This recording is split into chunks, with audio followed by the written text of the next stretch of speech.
Oh my God. Oh Thank you, damn it. thank you, thank you, thank you. Oh my goodness. I love it. I love it. Oh, my wife's gonna be Love jealous. the people, love the people. Uh, Ladies and gentlemen, thank you once again for tuning in to the Wednesday night block party. As always, yours truly, the franchise, aka the showstopper, better known as the GOW's resident tribal chief. With me as always, I got my tag team partner, my brother, my family. He is the flyest in the room, Mr. 1, 2, 3. Pin that ass down, K Breezy, aka EC's resident Isaac Hayes, King Tuco. Bro, what's good?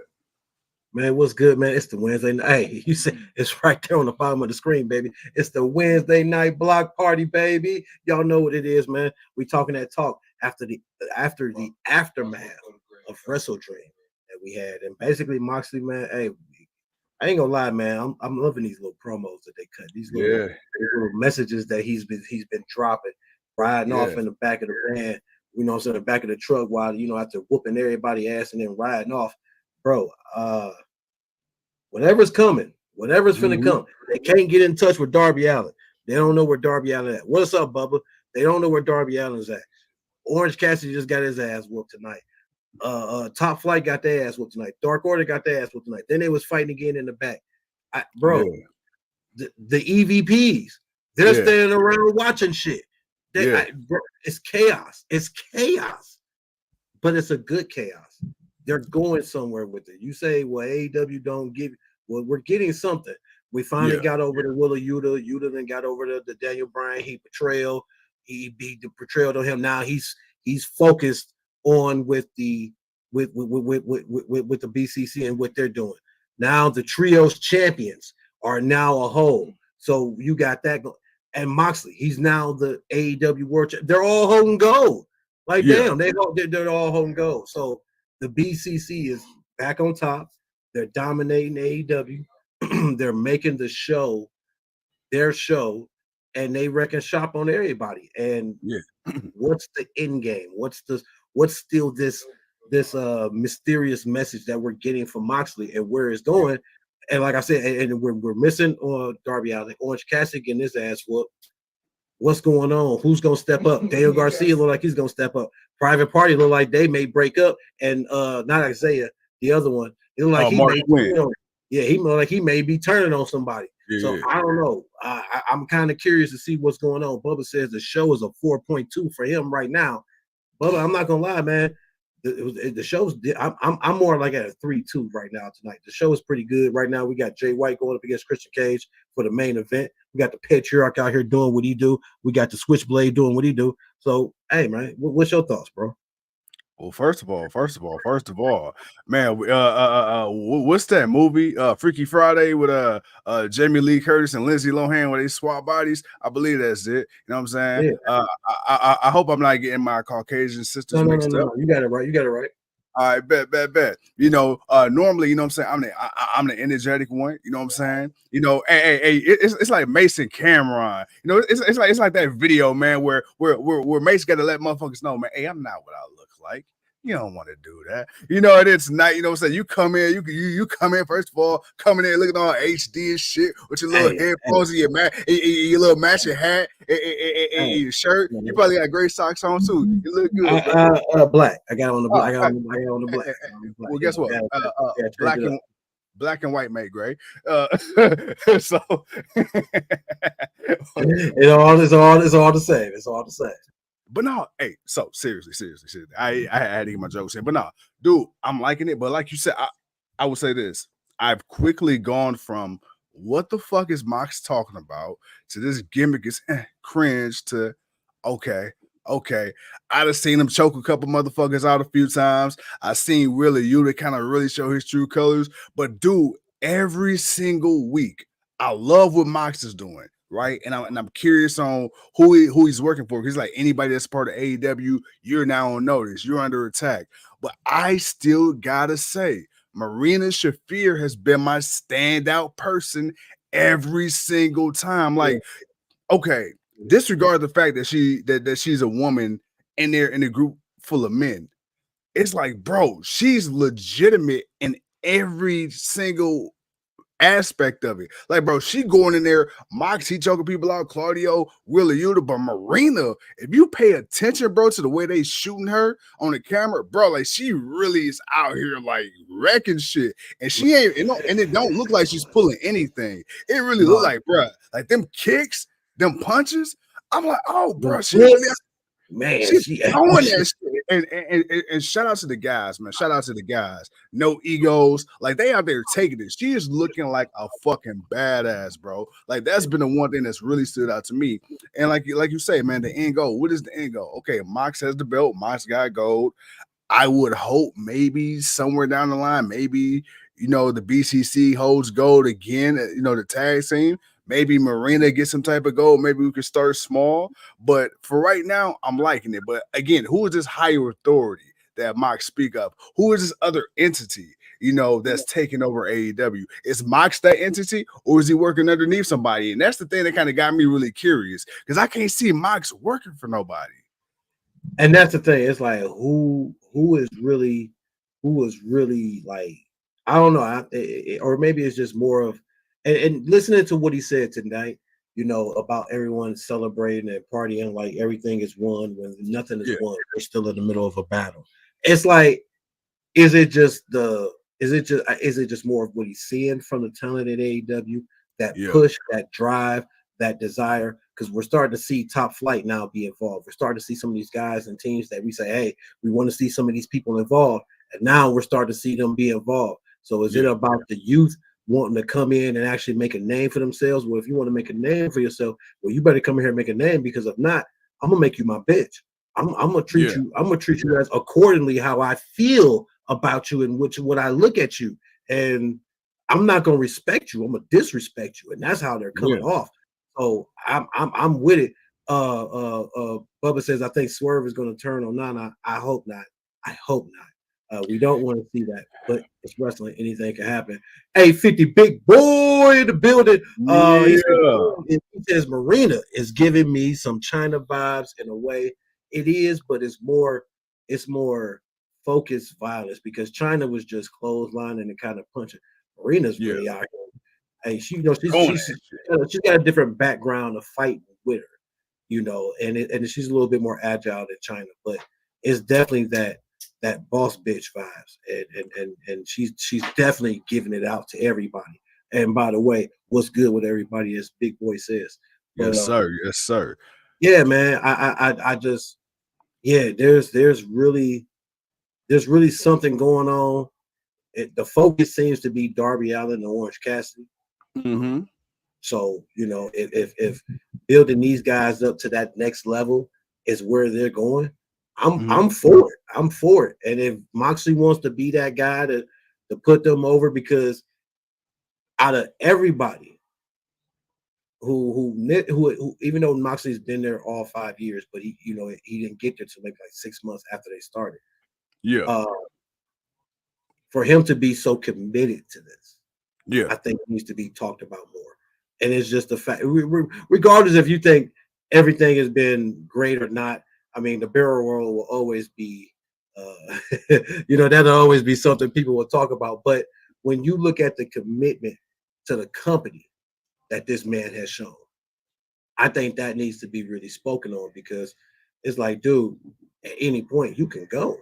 You've wrestled everywhere. You've held every championship. You've raised your stock to where if you go back to WWE, you're going back to being a top player. You're not going back to being some germaphobe or something like that. You're going back to being a top guy. So it's like I really want to give Mox his due, man, because regardless if you think he's bled too much or whatnot, this man has been out there night in and night out fighting everybody. Yeah. No, you know what? Actually, I want to piggyback off what you said, because let's talk about Mox. You're a fool, Bubba. You're a fool, Bubba. Let's talk about Mox and his unselfishness. I feel the same way about Mox as I did with Bryan Danielson, right? And Bryan Danielson, and you know what? Let me backtrack. Absolutely. Let me give Jericho his flowers first, because Jericho was the first really big name, actually the biggest name at the time, and probably even still, because who knows if we don't ever get Jericho signing, we probably don't get Danielson signing. We probably don't get Mox signing. We probably then further down the line don't get a Swerve or a Moné but with Jericho again, Jericho made a promise to Vince McMahon as long as Vince was in charge of WWE. Jericho would never wrestle for another major promotion inside the US. Well, guess what? Tony Khan gave Jericho that opportunity. And even when Jericho held the title at the time, it wasn't even the ego thing. You needed a guy like Jericho to hold the title because they gave him a chance to make other stars. Again, when you look at Bryan Danielson, he could have came in and said, hey, yo, I want this shit as soon as I come in. And Tony Khan would have gave him that title on a silver platter. He would have been 10 belts Moné. But no, he didn't want to do that. He wanted to sit up here and he wanted to say, he didn't even want the damn title. Tony had to fight to get Danielson to become a champion. John Moxley, when the whole shit went down with CM Punk, then the MJF, then we didn't know, then we didn't know, then we thought we knew, then we didn't know. This man gave up his vacation time and his time and time again. What did you say? Reliable. So absolutely, man. Like you said, right now, it seems like they're setting Moxley up to be the one to pass the torch. I think a lot of people think it was Danielson that passed it to Mox. No, Danielson was just part of a bigger plan. Mox is going to be the one, I feel like, to really usher in this new era of wrestler in AEW. And as much as I wanted to see Darby Allin face Bryan Danielson, I actually think you said something else that kind of hit the nail right on the head. Mox ain't really been bleeding as much. Mox ain't really been doing all of the hardcore shit, which I think makes it more special. For whenever he does lose a title, whether it's to Allen or whoever, oh, bruh, Mox is going all out, and you ain't got no choice but to respect it. Yeah, most definitely. Bubba, yeah, you're right. My family didn't do wrestling. I guess it's something new that they're trying to do. Because right now, technically, Modern Family is supposed to be on, but we're still watching Dynamite. But hey, it's part of the new TV. That's part of the new TV deal, man. I didn't even realize we was past 10 o'clock yet. Yeah, it's part of the new TV deal, man. They gonna get theirs in. Like we ain't showing nothing but repeats. It's Modern Family. It comes on when it come on. Y'all finish y'all show, then we'll go off. We ain't on that. And I guess the new AEW Fox show was not actually a wrestling show, as in like wrestling in the ring. I guess apparently it was part of like a part of a Mexico deal. So it's like their little talk show version of what goes on with AEW. So I'm like, all right, TK still got that Fox money. I mean, it ain't what we thought it was gonna be. It's gonna be on FS1, but it's just something, to help broaden the horizon of AEW a little bit. So that's cool. We'll see. Maybe it'll lead to something. Maybe it'll lead to something later on. We'll know. It's still early. Let me ask you this. Bubba says, hold on, who the one that said, Big Boy says that Miranda gives him China vibes. Okay, now speaking of China, I said I feel like Raquel Rodriguez kind of gave me China vibes. Dude, that's not China. That's not in a good way. It's not even China for her. It's not even China for me, but I get what you're saying. Well, so I say that to say this. Bully Ray, he said something, and as I'm watching Moné's match with Queen Aminata, Moné picked up the victory. Dude, I really feel like Camille is, and this is no disrespect to Mercedes, bruh. You could write this shit down in history. I've never went against Mercedes this much in my fucking life. Flawless, bask in this glory. Dude, I feel like Camille is so much better than fucking being a valet for Moné. Like, I watch Moné in the ring, and I'm sorry. It's just not clicking. It is just not clicking to AEW. And I feel like Camille, bro, like, hey, that should be her out there, man, wrestling for that belt, man. I mean, well, Aminata is not bad either, so we're not going to. No. I know. I love Aminata. I'm not convinced on Camille. Like, I'm gonna need to see more of Camille to feel that way that you feel. I'm not. Oh, Jay White about to lose. 1, 2. Oh, Jay White kicked out. I was about to say, oh shit, Jay White about to lose. I'm not that familiar with Camille, so I'm gonna need a little bit more time.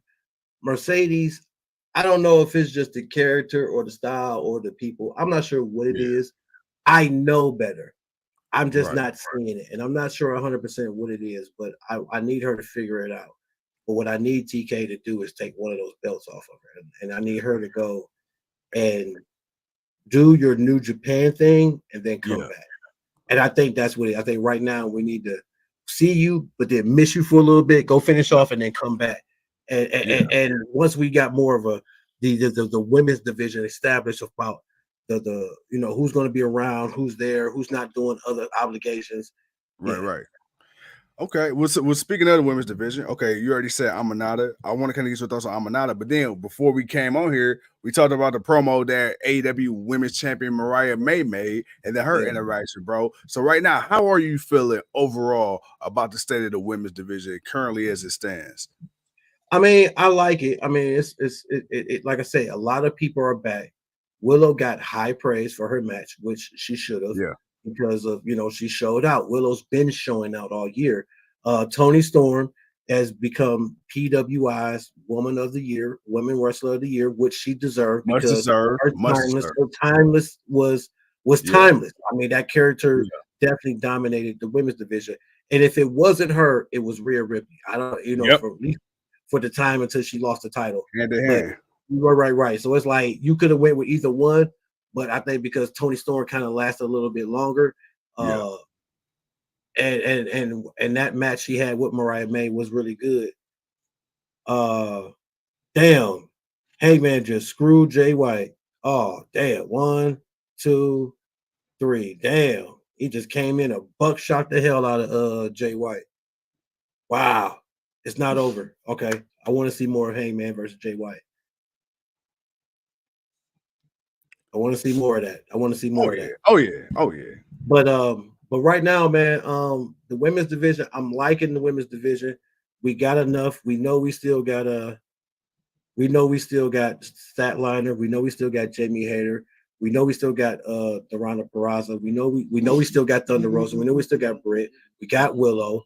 We got Aminata. We still got Sky Blue when she gets back. We got Saraya. We got Anna Jay making her way back. We still got Julia Hart. She's gonna make her way back. We gotta there's a lot more names. Sheeta. We can't forget Sheeta. We can't forget Nyla Rose. There's still a lot of women that are there, and there's a lot of opportunity. That's why I'm like, man, I can't wait for them to really come out with a tag team championships for the women, and they can really get things cooking. Dudes, okay, getting things cooking. Christian Cage just picked up the victory. Like we got Hangman Page, and of course Jay White. Seems like we're not done with that yet. Let's talk about something though, man, because Adam Cole and MJF, that whole segment was a dud for me. And Adam Cole's explanation for what he did, to me, it doesn't make sense because he tried to. What he said was very heelish. Even though he's a face and he tried to make it seem like a face thing, and it just seemed like a complete disconnect. I think if Adam Cole, I felt like it was the opposite. I felt like he was a heel trying to talk face. Okay. That's how I felt. I felt like he was trying to make sense of what he did, but it's like, nah, bro, you were the heel. You the heel. You the heel. You the heel, bro. Right. I mean, we already knew MJF was an asshole. That's the whole thing. We knew he was an asshole. You're mad that you didn't get the title shot, and then when you finally did get the title shot, and you didn't win, then you continued to go on with what was going on. Like, dude, you were the heel. Why are you trying to sound like the victim? Like, and that's to me. That's how that came off to me. No, hey, dude, no, hey. Only thing I know is I was confused. I was just like, "What the fuck is this?" That was just as Modern Family is now taking over. But no, that was I didn't like it, and honestly, I'm not even sure if this man is even still ready to come back. But we know MJF is still shooting a movie right now, so he's not really ready to come back. So it's got time. It's got time. He needs to continue to work on his ankle, get better, get healthy, and then Adam Cole can come back, and actually get some reps. And start working out in the gym. Adam Cole is we look, brother. Adam Cole being crucified online, and I don't know how bad the injury is, which it must have been bad. He's out for a minute. I'm like, damn, bro, you ain't getting no reps in the gym. You can't get some curls in, man. Can't do some sit-ups. I mean, what's going on? I'm just saying. What's my dude from Family Guy that's in a wheelchair, buff as hell? The cop. Man, what is it's Quagmire, Cleveland, Oh, and God. Joe. Yes, yeah, with the big ass arms looking like Daniel. Yeah, Yeah. yeah. Yeah. I'm like, damn, brother, you could have did something. Oh man, but nah, dude. Okay, so let me ask you this, Brody. What stood out to you tonight out of everything? Now that we got the main event out the way, again, pretty solid Dynamite. You give it about a three and some change. I'm around the same. Dude, like, did anything really stand out for you, or was it just a really good overall show? Shelton Benjamin. Shelton Benjamin. Yeah. Shelton Benjamin. Great. I mean, first of all, physically, Hey, man, great. let's talk about it. Look, great. He kept up with Leo Rush. I was surprised he was able to keep up like that. Hey, first of all, he was throwing Leo like a rag doll, man. That boy Leo took that front suplex he took on the outside. Boy, my boy Leo, hey, he took one there, but not a bad match. But that boy Shelton, man, we know he's a bit older, but my boy still look like he's still fresh in the game. He's still and I like the way they're presenting him, man. I like the way the MVP and them is just presenting him, man. Like we know how good Shelton Benjamin is. We know what he should have been. We know what he should have been. But right now, he's just getting that. He's just getting that love a little bit, man. That appreciation, and the fans apparently appreciate who Shelton Benjamin is. Like an MVP, just being MVP and just talking that talk. I like it. That's to me what stood out because. And then, Swerve saying what he said later. So now it's confirmed here in Cleveland at Fright Night here in Cleveland. We're going to get Swerve versus Shelton Benjamin. I ain't going to lie, man. I'm looking forward to it. I think it's going to be a really good match. I am too. Like you said, man, dude, Shelton Benjamin. Okay.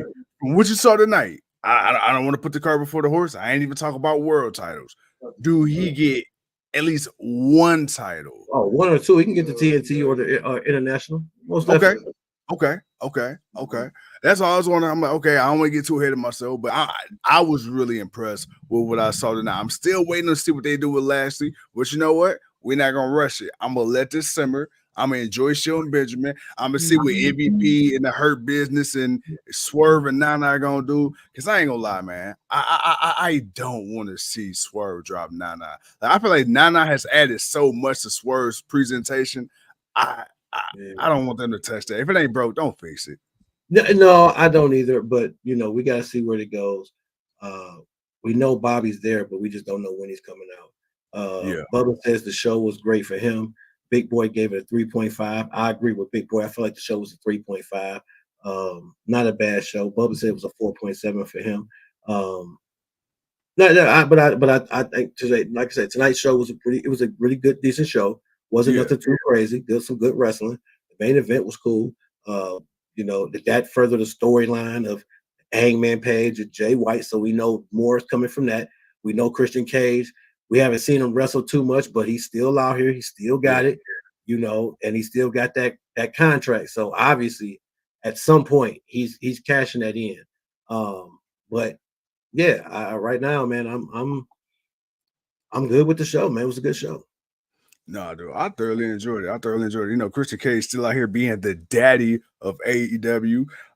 Bro, we finally don't have a pay-per-view or PLE this weekend. No, man, no. We got a couple of weeks until Crown Jewel. We got until November 2nd. And that's at 1 p.m. So, of course, because that's a 1 p.m. pay-per-view, we're not going to guarantee anything. But the next pay-per-view ain't until Crown Jewel. So, yeah, man, we'll see what's up. I mean, Halloween Havoc, but there's a lot of TV shows. There's a couple of TV shows. You know what's crazy? They actually making Halloween Havoc a pay-per-view. Oh, that's awesome. Well, then never mind. I got. Oh, what was that then? Yeah, I just thought about that as you said it. They doing it. It's gonna be they doing it. It is going to be in West Virginia, I believe. They were showing the tickets for it on NXT last night. It's gonna be a pay-per-view. That's gonna be before Halloween, right? Yeah. That means in 2 weeks. So we got a pay-per-view in 2 weeks. I just thought about that. Yeah, it's gonna be that Sunday. All right, bet. Okay. All right. Well, then we got that then. So bet. And that's NXT, but we got a couple of weeks. But other than that, we know November. We got usually that. We got Crown Jewel. We got Survivor Series. We got Crown Jewel, Full Gear, and then Survivor Series. So yeah, Thanksgiving's coming. The Christmas. To me, this is the Christmas season of wrestling. Yes, sir. Yes, sir. This is when you're gonna get, this is the month where you're about to get really good pay-per-views, and if they're building up to what I think we're gonna get, I have a feeling we might get a Darby Allin versus John Moxley for the AEW World Championship at Full Gear. Let's go. Because you're gonna need something. Full Gear. That's one of their top tier pay-per-views. So yeah. Oh yeah. You know we got to get something. So I could definitely see that. Bubba says, to me, my rating is based on the first and last match, how it affects the story or storyline. Bubba, I'm not mad at that. I actually like that because I thought the only thing is at least for me, the first match. The MJF Adam Cole thing. That was kind of where it was, but it is what it is. But I like everything else as far as where they're going. The Jay Briscoe and apparently Jay Briscoe and Chris Jericho gonna run it back again, which is cool. So yeah, I'm good with the show, man. I can't wait to see what TK got set up for next week. Absolutely, man. I'm looking to see what TK cooking, but bro, look, man, we didn't get the people almost 30 on the Wednesday night block party. You over there, you sipping, you knocking back the last of your shot. Bro, I don't know if you in tomorrow? Are you in with me tomorrow? Yeah, I'm in for the rest of the week, man. All right, bet. Well, look, man, if you ain't got nothing else to say, I ain't got nothing else to say. You good? I'm good, man. I appreciate the people, man. As always, man. Shout out to y'all, man. For hanging out with us, man. But other than that, hey, enjoy the rest of this playoff baseball we got going on. Yes, sir. Hopefully them Guardians can pick up some victories here at home, man. Whew, we need some victories, man. Hey, we need it. We need it. Shout out to them neighbors across the way. Hey, by the way, did you hear? We gave Amari Cooper away for 2 packs of peanuts. Go Browns. I mean, hey, but we got draft picks. We need to re-up on a few things. All right. To be honest, we need to re-up on a few things. So, bro, you smell that? You smell that? Who you talking to? You. Nah, shit, goddamn well. But what you about to say? Go ahead, say it. I smell a tank coming. Oh, you smell it now. What you mean coming? It's already happened. We 1-5. Well, they were just about to expedite. Hey, this about to expedite the process. They did. We're 1-5. They traded Amari Cooper. Shit, man. Hey, they about to trade our whole front line for everybody from Cleveland Central Catholic. Well, they can't trade the whole front line. The only other person they could trade is probably Miles Garrett, or maybe Jared Judy just got there, but maybe making Judy the number 1 receiver, maybe that'll make him step up. I don't know, man, but I don't know. We're gonna see. Hey, as always, in our line of business, man, we'll cross that bridge when we get there. But ladies and gentlemen, thank you once again for tuning in to another episode of the GOW. As always, man, I'm the franchise. He's the king. We're the GOW. This is the Generation Wrestling Podcast, and we'll see y'all in a minute. Peace.